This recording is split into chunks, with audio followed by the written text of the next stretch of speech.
Israeli airstrikes on Sunday crash into southern Beirut. Israel says the attacks are part of its ongoing campaign against Iran-backed terror group Hezbollah.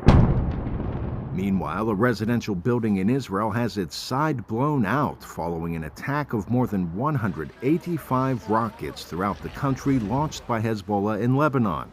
The militant group began its most recent campaign of launching attacks into Israel following the Hamas terror attacks against Israel on October 7, 2023. Hezbollah said it did so in solidarity with Hamas.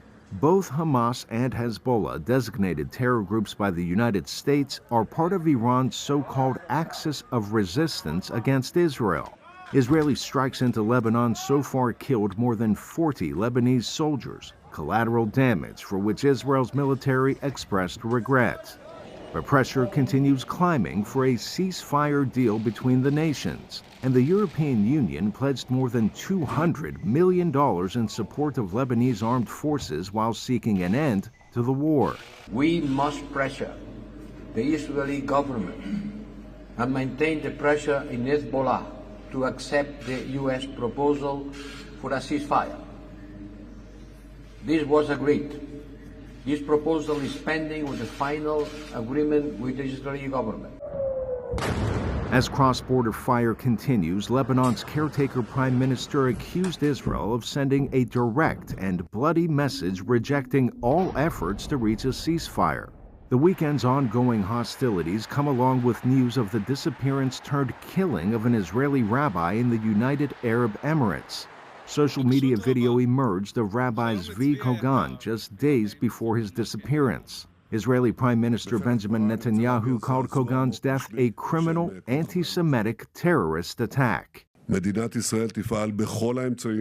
The state of Israel will act by all means and bring justice to the murderers and their senders. None of them will be clean. I greatly appreciate the cooperation with the United Arab Emirates in the investigation of the murderer.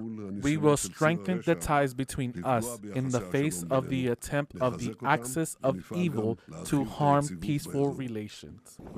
The all-out war between Israel and Lebanon erupted in September. About 90 Israeli soldiers and nearly 50 civilians have died so far. And according to Lebanese officials, more than 3,500 people there died, with about 1.2 million people, nearly a quarter of its population, displaced. Arash, Arabasadi, VOA News.